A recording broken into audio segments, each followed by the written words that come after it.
हमने 10 तारीख को भी मेले का दिन बना दिया। बाज़ाब्ता लोग कहते हैं ये हमारे त्योहार का दिन है।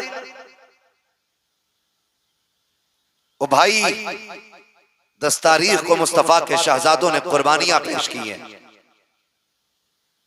होना तो ये चाहिए था आज के दिन हर घर से, हर दर से कुरान की तिलावत की आवाज आनी चाहिए थी।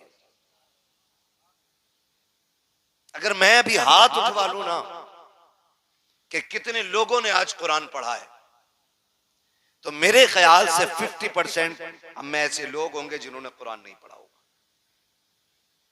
मुझे बिला वजह की डींग मारनी नहीं आती। 50% ऐसे लोग होंगे जिन्होंने आज कुरान देखा भी नहीं होगा। पढ़ना तो बड़ी बात है।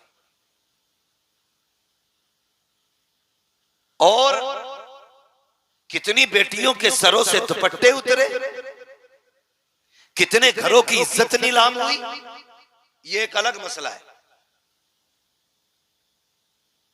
जोहर असर मगरिब इशा में कितनी भीड़ मस्जिदों में थी, ये एक अलग मसला है।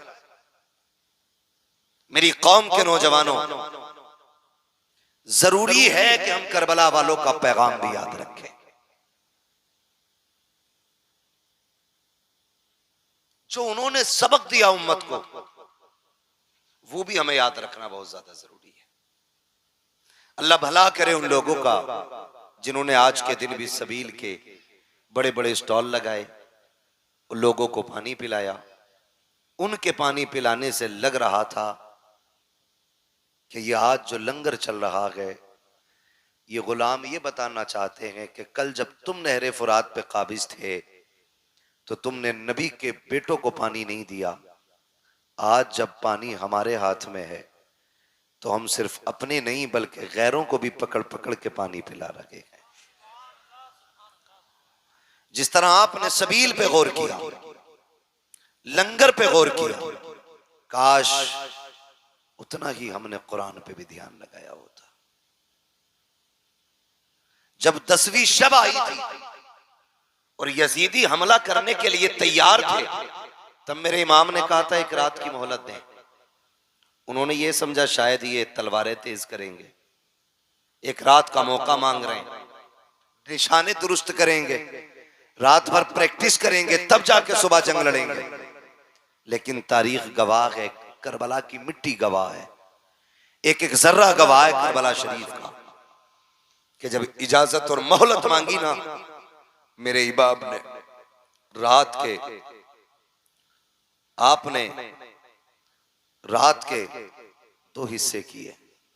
एक हिस्से में नमाज को रखा, दूसरे हिस्से में तिलावत को रखा।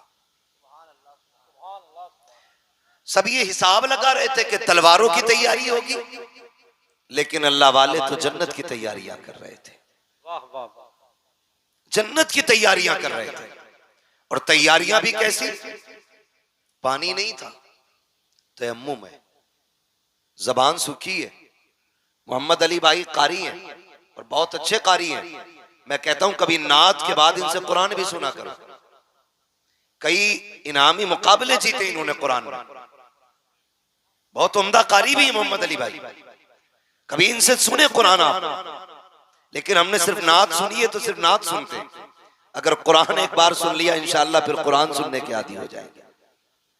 मेरा कहने का मतलब यह है, अगर आज का कोई अच्छी आवाज वाला कारी किसी महफिल में बैठ के कुरान पढ़ दे तो हवाएं थम थम के कुरान सुने, परिंदे उड़ना छोड़ करके कुरान सुनने लग जाएंगे। सोच तो सही, जब करबला में नबी का बेटा कुरान पढ़ता होगा तब उस लहजे की खुशबू कैसी होगी, क्या रंग आता होगा उस जमीन पर। मुअर्रिखीन ने लिखा है कि एक एक खेमे में कुरान पढ़ा जा रहा है। आज एक एक घर से कुरान उठ गया है, बुरा मत मानिएगा, एक एक घर से कुरान उठ गया है। अगर घर के अंदर 4 बंदे हैं तो 6 मोबाइल तो हैं, 3 नहीं है। 4 के पास 6 मोबाइल है, 3 नहीं है, लेकिन कुरान एक ही है, एक ही है। उसमें भी पढ़ने का नंबर नहीं आ रहा है। 2-2 महीने हो गए, कोई कुरान खोलने वाला ही नहीं, कोई कुरान पढ़ने वाला ही नहीं।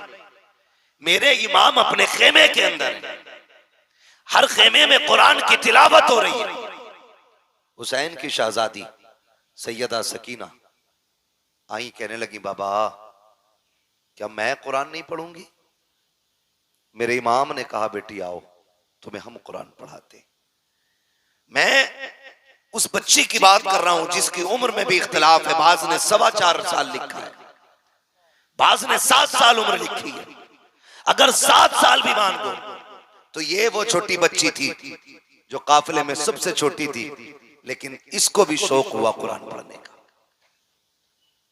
इसको भी शौक हुआ कुरान पढ़ने का। उन्होंने कुरान की पाबंदी की, फजर तक कुरान पढ़ा, फजर की नमाज अदा हुई। फजर की नमाज के बाद फिर जब आमिर इब्ने साद की जानिब से जंग का आगाज हुआ, यके बाद दीगरे जाने जाती रही। जब जानों की कुर्बानियां होती रही, याद रखिएगा हुसैन के साथ में मुस्तफा के 9 सहाबा भी आए थे। कितने सहाबा बोले? कितने? 9 सहाबा। कितने? जोर से कितने? 9 सहाबा भी मुस्तफा के थे, लेकिन उनकी मोहब्बतों को सलाम सहाबा इकराम ने उस वक्त तक खानदाने नबुव्वत के किसी फर्द को जाने नहीं दिया जब तक अपनी जानों की कुर्बानियां पेश नहीं कर दी। जब जानिसार जाने लुटा चुके, फिर अहले बैत अतार की बारी आई, फिर अहले बैत अतार की बारी आई। उनमें भी आप देखें कई बार आएंगी जमातें, टीमें आएंगी, कहने लगी हजरत अली को उनसे इख्तलाफ, हजरत उमर को उनसे इख्तलाफ, अबू बकर सिद्दीक को वो नहीं मानते, उमर को वो नहीं मानते। आप खुद फैसला करें। मेरे इल्म के मुताबिक मैदान करबला में हजरत अली के 6 बेटे मौजूद थे। कितने?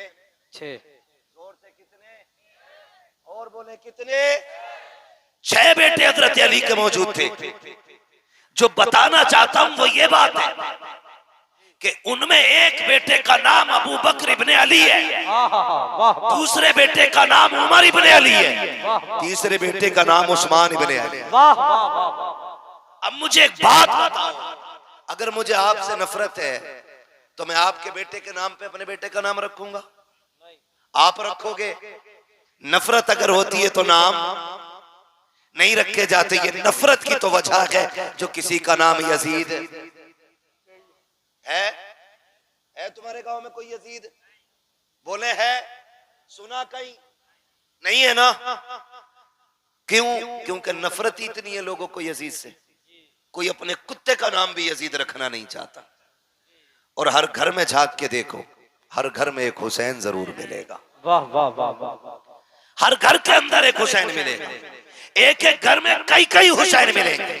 वजह क्या है? वजह यह है कि उनकी मोहब्बत का चिराग दिल में जल रहा है। सुभान अल्लाह, दिल में जल रहा है। इनके दरमियान मोहब्बत थी, तभी तो नाम रखे गए, तभी तो नाम रखे गए। और मैं तो चैलेंज करता हूं राफियों की उन नाजायज औलादों को कि जो कहते हैं आपस में मुख्तलिफ थे, अलग थे। तारीख का ये बाब उठा करके देखो, जब अली के निकाह की बारी आई है तो रिश्ते का मशवरा देने वाला उमर है, और जिसने निकाह में जगह दिया है उस जात को सिद्दीक अकबर कहा जाता है, जिसने निकाह का खर्चा उठाया उस जात को उस्मान गनी कहा जाता है। नारे तकबीर, नारे रिसालत, अज़मत अहले बैत, अज़मत सहाबा। वाह वाह वाह, क्या बात। इनमें तो इतना प्यार था, इनमें इतना प्यार है। और ये जिसकी ना असल का पता ना नस्ल का पता, ये झगड़े बता रहा है। शर्म आनी चाहिए, गैरत आनी चाहिए। मैं इसीलिए कहता हूं शुक्र है मेरे रब का, शुक्र है मेरे रब का कि रब ने हमें बरेलवी बनाया है। बोले सुभान अल्लाह। सारे बरेलवियों से मेरी गुजारिश है, शुक्र है रब का कि रब ने हमें बरेलवी बनाया है। और मैंने पहले ही कही कि बरेलवियों का दामन न अहले बैत की तौहीन से दागदार है, न हुजूर के सहाबा की तौहीन से दागदार है।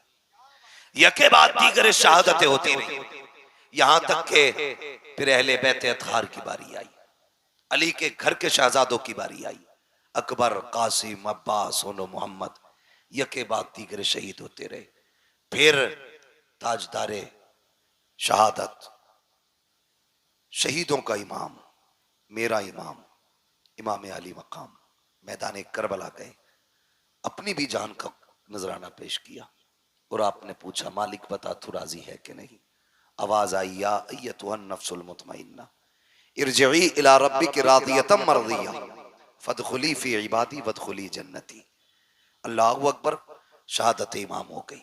याद रखिएगा कि जहां से भाई का सब्र मुकम्मल होता है वहां से बहन के सब्र का आगाज होता है। ये करबला शरीफ है, बहुत गौर फरमाइएगा। ये आज वाली शाम आई, आज वाली शाम, उन्हें क्या पता जो मेलों को आबाद करते हैं कि नबी के घर पे क्या गुजरी है। वो क्या जाने जो आज के दिन को भी तमाशे का दिन बनाए हुए हैं, उन्हें क्या पता। जानते हो जब शाम आई, शहादतें हो गई, फिर अहले बैत अतहार के खेमे लूटे गए। जब खेमे लूटे गए, जो बचे कुचे खेमे थे आग लगाई गई, लेकिन तारीख गवाह है, खुदा की कसम खेमे जल रहे थे लेकिन सैयदा जैनब के सर की चादर नहीं उतरी थी।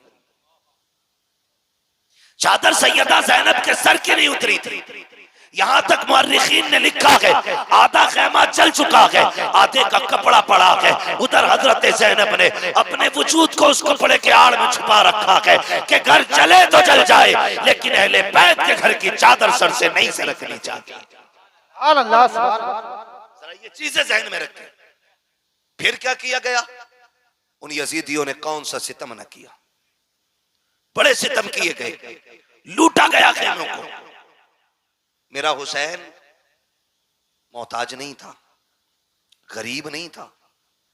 जब करबला शरीफ गए थे तो 42 ऊंटों पे तो करबला वालों का सामान गया था। 42 ऊंटों पे रखा गया सामान था। वो सारे खेमे लूट करके सामान लूटा गया। जानते हो जब शाम हुई फिर सारी लाशों को मैदान में डाल करके उन पर घोड़े दौड़ाए गए। यही शाम गरीबा, जब लाशों पर घोड़े दौड़े, कोई माई का लाल बता नहीं सकता सैयदा जैनब ने पर्दा छोड़ करके लाशों की तरफ दौड़ लगाई हो। कोई नहीं बता सकता उम्मे रुबाब ने पर्दा छोड़ा हो। कोई नहीं बता सकता शहरबानों ने शरीयत की हदें तोड़ी हो। आज मुहर्रम के नाम पे गुंडागर्दी, मुहर्रम के नाम पे अय्याशियां, बदमाशियां, मर के पता चलेगा हुसैनी कौन था, यजीदी कौन था। किरदार बदलो अपने। ओ भाई, लाशों पे घोड़े दौड़ते रहे, अहले बैत ने पर्दा नहीं छोड़ा। नबी के घर की बेटियों ने पर्दा नहीं छोड़ा। लाशों की हड्डियां तोड़ी गई, हद हो गई। फिर बात वो आ गई कि जब लाशें वीरान कर दी गई, फिर सैयदा जैनब ने रज़ी अल्लाह तआला अन्हा सारी लाशें इकट्ठा की, एक जगह रखी ला करके, एक जगह। कितना मुश्किल काम था। और फिर उसके बाद उन लाशों पे पहरा देना, ये सबसे मुश्किल काम था। पहरा देने के लिए अली की बेटी बैठी, और जब पहरे की बारी आई, बैठी है, लाशें कुछ बिखरी हैं, कुछ इकट्ठा है। आप बैठी हैं, सर पे चादर ततहीर है, हाथ में आज तलवार नहीं है, गाजी अब्बास का टूटा हुआ खंजर का टुकड़ा था, और लेकर के वहां बैठी जहां लाशें थी, और इस नीयत से बैठी कि अब तक हद हो गई, अब देखते हैं कौन है जो अहले बैत की लाशों के साथ खिलवाड़ करे। ये सोच के आप पहरेदार बन के बैठी। रात के 2 हिस्से गुजर गए। जब रात के 2 हिस्से गुजरे तो किसी के आने की आहट महसूस हुई। जब आने की आहट महसूस हुई, सैयदा जैनब ने चादर संभाली और अपना खंजर का टुकड़ा संभाला। इरादा यह था अगर कोई दुश्मन आएगा तो अली की बेटी अली के जलवे दिखाएगी, और अगर कोई होगा अजनबी तो फिर जाने दिया जाएगा। जब आने की आहट महसूस हुई, सैयदा जैनब ठहर गई। कहती है कौन? ठहर जा वहीं, लेकिन सवार जो आ रहा था वो रुका नहीं। वो चलते चलते सैयदा ज़ैनब के करीब आया। गरीबुल वतनी है, परदेश है, तन्हाई है, भूख है, प्यास है, चारों तरफ से दुश्मनी है, तारीकी है, एक वहशत है। जब वो करीब आया, उसने आने वाले ने कहा, बेटी तू कौन है? जैसी लफ्ज़ बेटी कहा ना, तो सैयदा ज़ैनब के हिचकी बंद गई। फरमाने लगी, कौन है ये अजनबी जो हमें बेटी कह के आवाज दे रखा है? यहां तो कोई हमें पानी पिलाने वाला नहीं, आने वाले तो है कौन? फरमाने लगे, बेटी तू बता तू कौन है? आप कहती हैं मुझे ज़ैनब कहा जाता है, मैं फातिमा ज़हरा की बेटी हूँ, अली की शहजादी हूँ। कहा कैसे बेटी हो? कहा अपनों के जनाजों पे पहरे दे रही हो। कहा बेटी ये जनाजे किसके हैं? अल्लाह अकबर। सैयदा ज़ैनब ने कहा था, आने वाले ये जो सामने जनाजा पड़ा है ये राकिब दोषे पैगंबर का जनाजा है। कहा ये जो 18 साल जवाना है जनाजा है ये किसका है? कहा ये अकबर का जनाजा है। कहा ये छोटी सी कब्र किसकी है? कहा ये जमा के असगर की कब्र है। अल्लाह अकबर। जैसे इतना सुना है, आने वाले ने कहा, बेटी अल्लाह तुम्हारा हाफिज है। ये कह के जब आने वाला जाने लगा, पढ़ करके सैयदा ज़ैनब ने सवारी को रोका। कहा बाद में जा, पहले बता तू है कौन? यहाँ कोई अपना कहने वाला नहीं है, तूने बेटी कह के आवाज दी है। आने वाले ने कहा, बेटी पहचाना नहीं, मैं कोई और नहीं बल्कि तुम्हारा नाना मोहम्मद रसूलुल्लाह। बस लगे आला हज़रा जिक्र शहीद आज़म नौजवान कमेटी सरजमीने मंसूर पर हज़रत अल्लामा मुफ्ती हम्माद रसाई किबला हैदरी। ओ भाई, फरमाने लगे मैं तुम्हारा नाना हूं। सैयदा ज़ैनब मुतमईन रही, मुतमईन रही। फिर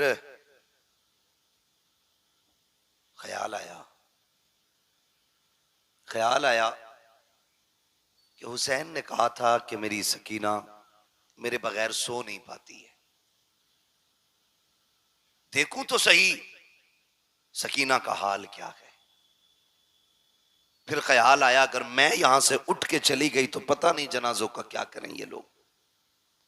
इसी शशोपंज में रात के 3 हिस्से गुजर गए। फिर एक साया नजर आया, आप फिर संभल के बैठी, और वो साया किसी मर्द का नहीं, एक औरत का साया था। करीब आई, उसने आकर के पानी का प्याला पेश किया। सैयदा पानी पी लीजिए। आपने फरमाया हमें इस पानी से नफरत हो गई है, ले जाओ, हमें नहीं पीना है पानी।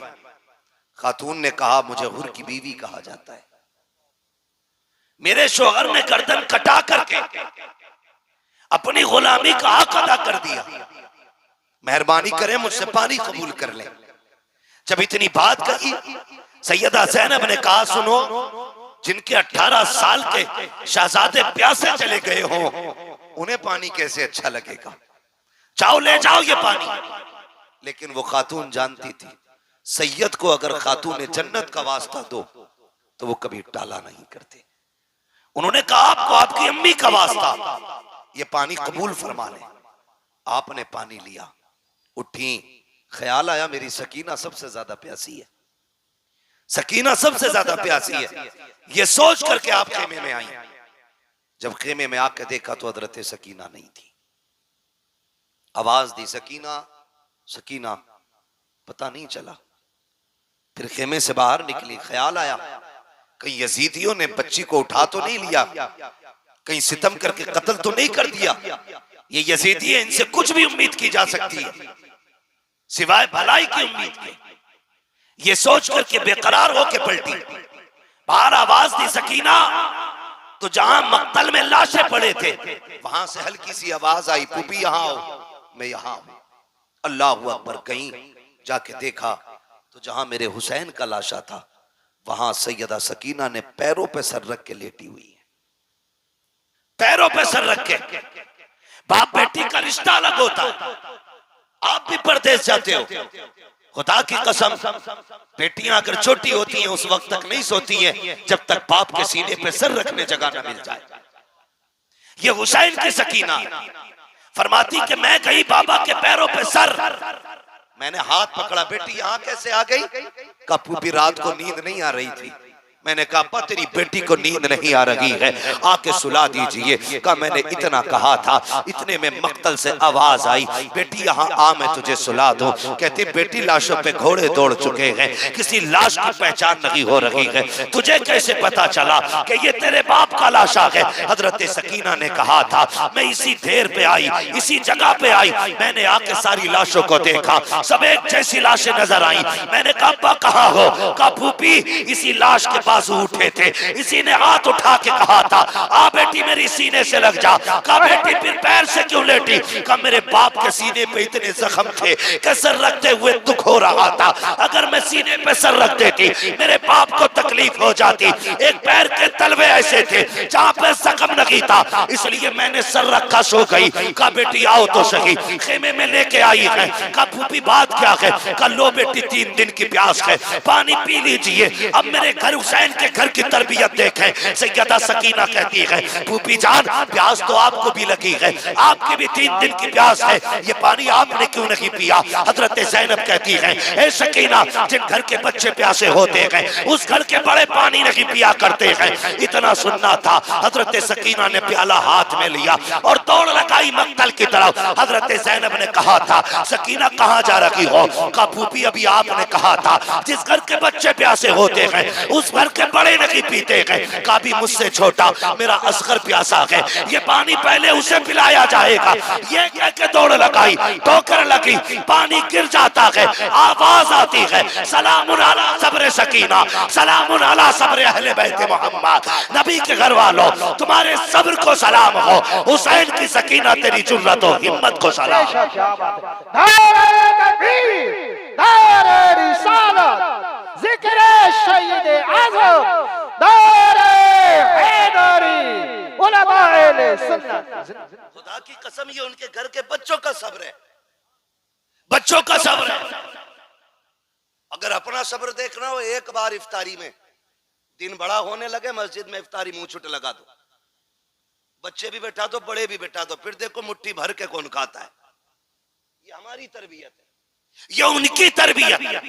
3 दिन के प्यासे हैं लेकिन फिर भी अपने से ज्यादा दूसरे का ख्याल है, दूसरे का ख्याल है। जानते हैं जब 11 की सुबह आई, यजीदियों ने इमाम ज़ैनुल आबिदीन को कैद कर रखा था। कहने लगे ज़ैनुल आबिदीन तैयारी कर लो। फरमाने लगे किस चीज की तैयारी? यजीदियों ने कहा सफर करना है।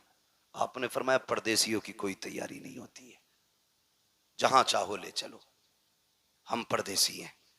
तारीख गवाह है सबसे पहले बेड़ियां तारीख में हजरत इमाम ज़ैनुल आबिदीन के पैरों में डाली गई।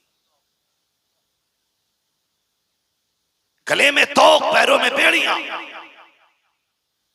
और जब तोक डाल करके चलाया गया तो इतना वजनी तोक था कि उसके वजन से आप इतने झुक के चल रहे थे जैसे नमाजी रुकू में रहता है। ये कंडीशन थी। लेकिन नबी के घर वालों तुम्हारी हिम्मत को सलाम। और पीछे से चंद कुत्तों की ड्यूटी थी कोड़े बरसाने की, कोड़े बरसाने की। जब आप कैदी बन के चले और एक चौक से काफिला गुजरने लगा तो किसी ने देखा यार ये तो बेकसूर लग रहे हैं, इनके चेहरे का नूर बता रहा है ये बेकसूर कैदी है। उसने आगे बढ़ के कहा बेकसूर कैदी मेरे हक में दुआ कर दे। जानते इमाम ज़ैनुल आबिदीन ने हाथ उठाए और फरमाया खुदा तुझे किसी मुसलमान का कैदी ना बनाए। जब इतनी बात कही वो तड़प गया, जनाब ये क्या बात कह रहे हैं आप? फरमाने लगे ये बहुत अच्छी दुआ है। कहने लगा क्यों? आपने अपनी कमीज उठाई, पूरी कमर खून से तर थी, खून से तर थी। कहा ये क्या है? कहा ये जो मुसलमान कैदी बना के ला रहे हैं ना हमें, ये उनका सितम है। कहा ये कोड़े क्यों मार रहे हैं? कहा परदेसी हूं, मुसाफिर हूं, थका हुआ हूं, अपनों की लाशें देखी है, भूखे प्यास से चला नहीं जाता। कहा फिर बैठ क्यों नहीं जाता?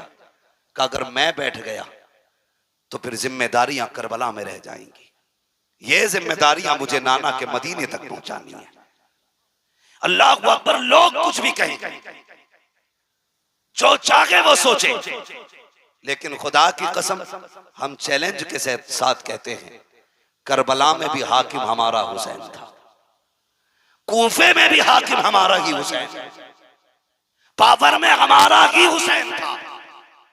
ये कान खोल के सुने, ये अलग बात है कि ये सितम हुए, ये जुल्म हुए, लेकिन मेरे हुसैन ने सब्र का दामन नहीं छोड़ा, दामन नहीं छोड़ा।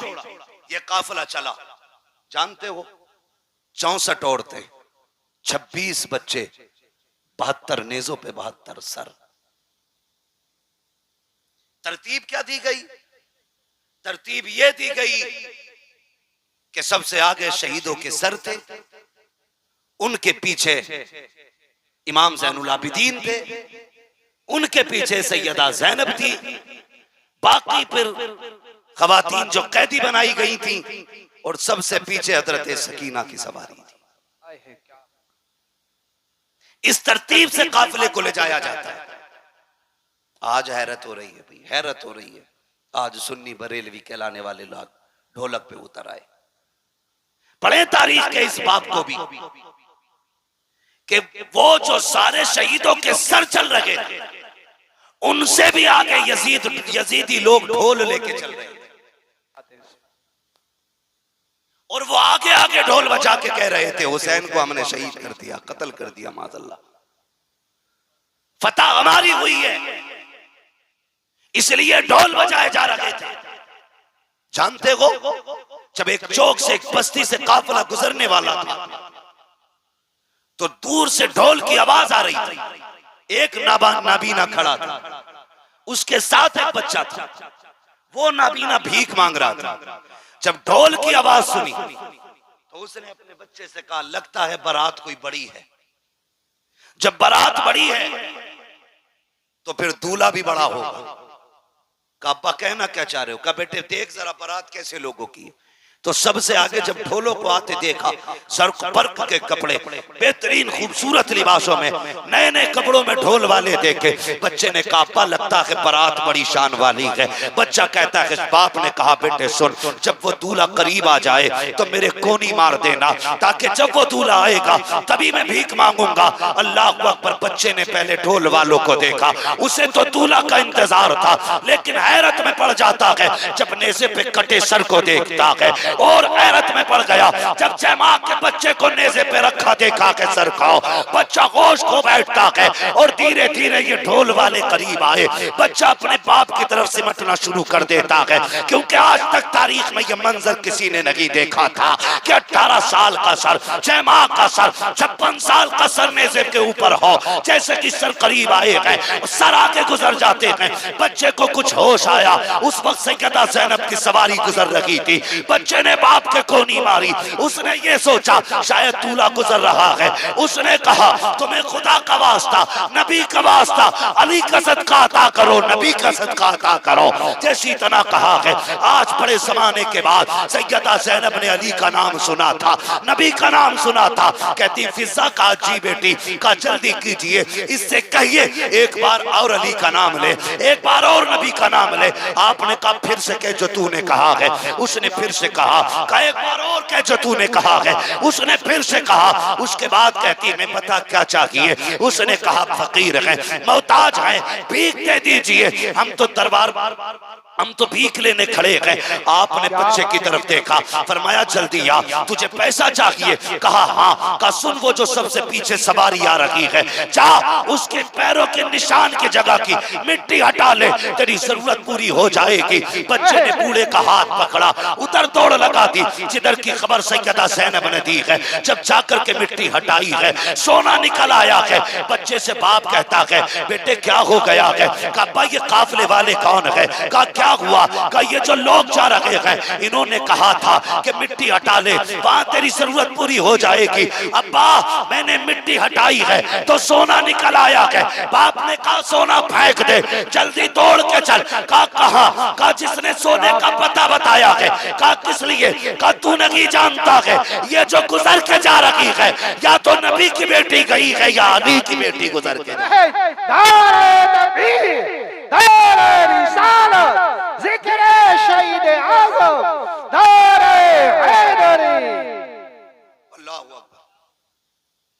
फरमाने लगी, उस बूढ़े ने कहा सुन,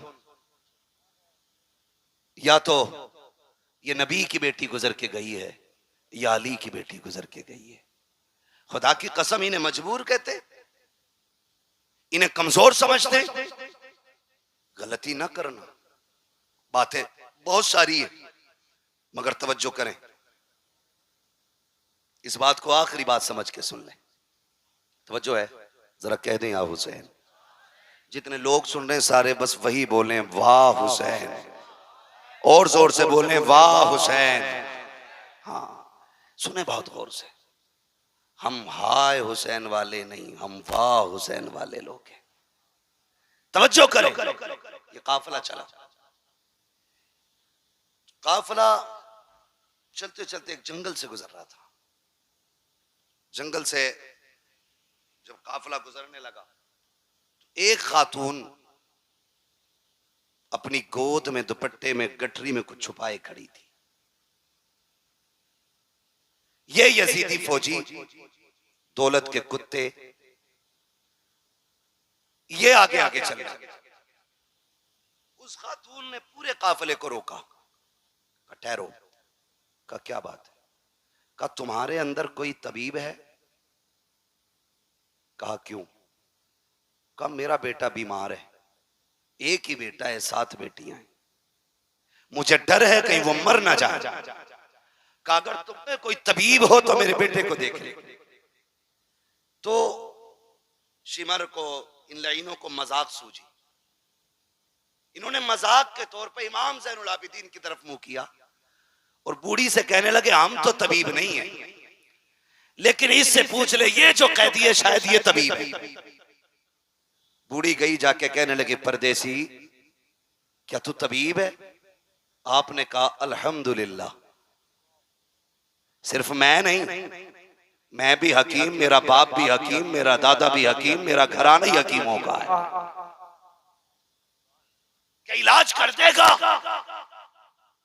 फरमाने लगी बिल्कुल, लेकिन सुन मां, मैं कैदी हूं और हम इनके कैदी हैं, इनसे इजाजत लो और हम चलेंगे तुम्हारे साथ। जब बूढ़ी इजाजत लेने गई, वो तो थे दौलत के कुत्ते, उन्होंने क्या कहा? उन्होंने सीधी बात कही कि क्या देगी इसके बदले में? उसकी गोद में जो गठरी थी वो प्लास्टिक की और लकड़ी की और किसी और चीज की नहीं, बल्कि सोने की गठरी थी। उसने कहा जितना सोना है सारा ले ले, बस इस तबीब को मेरे साथ भेज दे। वो तो थे ही दौलत के कुत्ते, उन्होंने सोना ले लिया। लेने के बाद मेरे इमाम की तरफ देख के कहने लगे, सोन, अगर तुम्हारे बाप ने हमारी मान ली होती ना, तो आज तुम जंजीरों में जकड़ के हमारे गुलाम नहीं होते। जैसे इतना सुना गुस्सा आ गया इमाम ज़ैनुल आबिदीन को। फरमाने लगे, तुझे क्या लगता है ये जो तूने बेड़ियां हथकड़ियां पहना रखी हैं, तो इनसे रोकेगा हमें? फरमाने लगे, चाबी रख अपने पास अपनी, अब अली के बेटे की ताकत देख। आपने गुस्से में हाथों की हथकड़ी की तरफ निगाह डाली, हथकड़ियां पानी की तरह बह के गिर जाती। पैरों की तरफ देखा, बेड़ियां टूट गई। फरमाने लगे, कुत्ते औकात में रहे, कल भी हम रब की रजा पे राजी थे, आज भी हम रब की रजा पे राजी। वरना हमें कोई दुनिया की ताकत नहीं रोक पाएगी। उसके बाद जब आप चले, शर्मिंदा हो गया इतनी बात पे, सबके सामने मुंह की खानी पड़ी। लेकिन मेरे इमाम ज़ैनुल आबिदीन इतने थक चुके थे कि चलते चलते ना पैर पूरे नहीं उठ पा रहे थे, क्या खचेड़ के जमीन पे चल रहे हैं। इतनी ताकत नहीं बची है कि पूरा पैर उठा के रख सके, जमीन पे पैर रगड़ते जा रहे हैं। बूढ़ी आगे आगे चलते चलते जब बूढ़ी का मकान आया तो एक बच्ची दरवाजे पे खड़ी थी। उसने कहा, माँ जी बेटी कई से भेज दे वापस। कहा क्या हुआ? का जिस बेटे के लिए लेके आई थी वो बेटा खत्म हो गया। इतना सुना आह निकल गई। बूढ़ी रो के कहने लगी, सोना भी चला गया, बेटा भी चला गया, जा,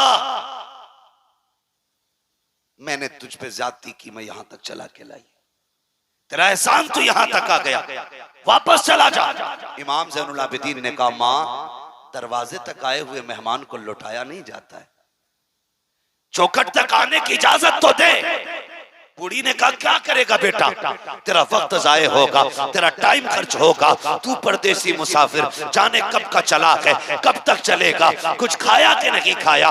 ए बेटे अब यहाँ आके वक्त जाये न कर। कहा माँ मुझे दरवाजे तक आने की इजाजत दे। इमाम ज़ैनुल आबिदीन को इजाजत मिली। आप जैसी घर के अंदर कदम रखते हैं, क्या देखते हैं, दो बहनें बैठी हुई है, एक सर की तरफ बैठी है, दूसरी पैरों की तरफ बैठी है, दो जवान के ऊपर कपड़ा पड़ा है। एक कहती है भैया बड़ी हसरतें तेरे साथ थी, तू हमारा इकलौता भाई था, आपने चंद जुमले सुने रो देते हैं। एक बच्ची देख के कहती है भाई हमारा गया है, तू क्यों रो रहा है। उसने ये कहा जब मैंने तुम्हारे भाई को देखा तो मुझे सुगरा के अकबर की याद आ गई है, मुझे तुम्हारे सूरत को देख के अपनी मदीने वाली बहन की याद आई है। आप ये कहते हैं और उसके बाद आगे बढ़ते हैं। उस नौजवान के ऊपर से चादर उड़ाई और हटाने के बाद कहते हैं नौजवान उठ, बहनों को रुलाया नहीं जाता है, बहनों को हंसाया जाता है।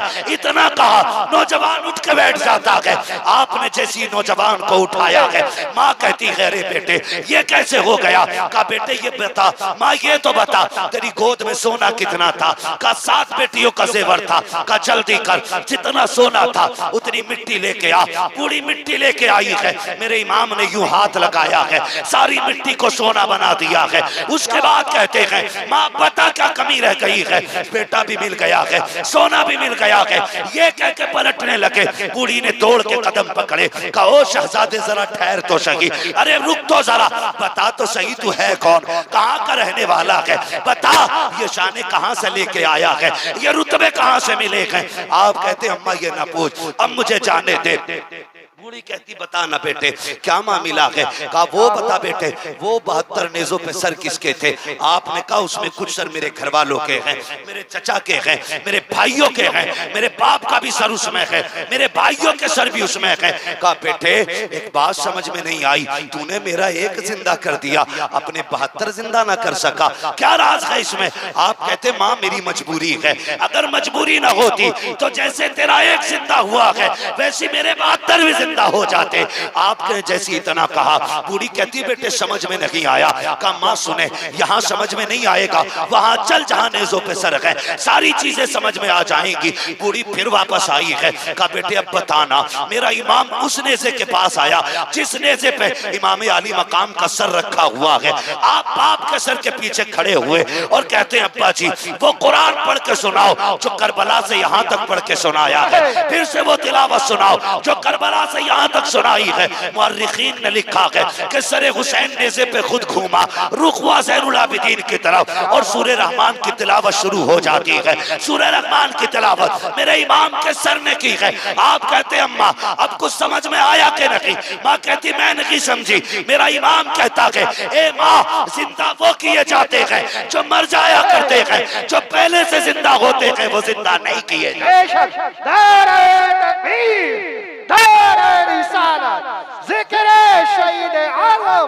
सरजमीने मंसूरपुर नौजवान कमेटी आप फरमाते माँ जिंदा वो किए जाते हैं जो मर जाया करते हैं, जो पहले से जिंदा हों वो दोबारा जिंदा नहीं किए जाते। माँ ये जो 72 नेज़ों पे 72 सर हैं ये मुर्दों के नहीं है, ये जिंदों के सर हैं। ये किनके सर हैं? जोर से और जोर से किनके? जिंदों के सर हैं। इनको अपनी औलाद का भी पता है, इनको हालात का भी पता है, इनको दौर का भी पता है। अल्लाह सलामत रखे आप लोगों को। ओ भाई ये करबला शरीफ का सफर पूरा 12 मुहर्रम से शुरू हुआ, 12 मुहर्रम से शुरू हुआ और 27 रमजान को मुकम्मल हुआ है। कितना? 12 को शुरू हुआ, 27 को मुकम्मल हुआ। आप गिनती लगा लें, गिनती जोड़ेंगे लगभग 9 महीने लगेंगे। कितने?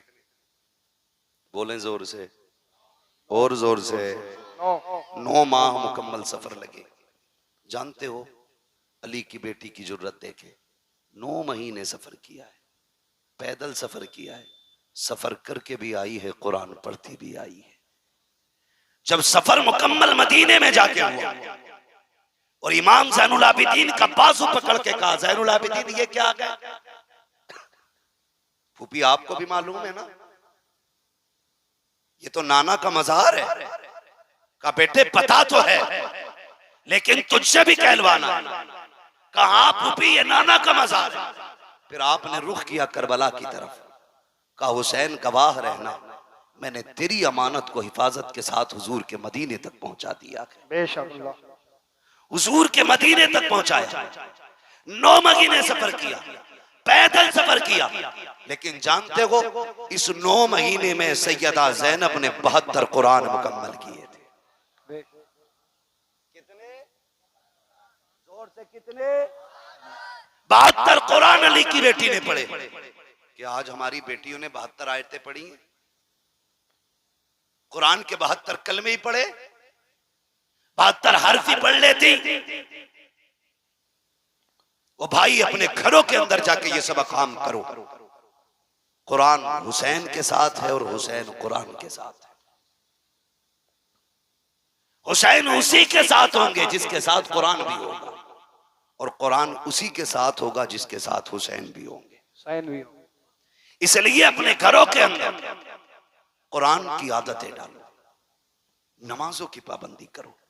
मैं अक्सर कहता हूं बचा के कूफे से आबिद को लेके आई है, कमर पे बारे इमामत उठा के लाई है, अली की बेटी को झुककर सलाम कर इस्लाम, तेरी अमानतें घर तक बचा के लाई है।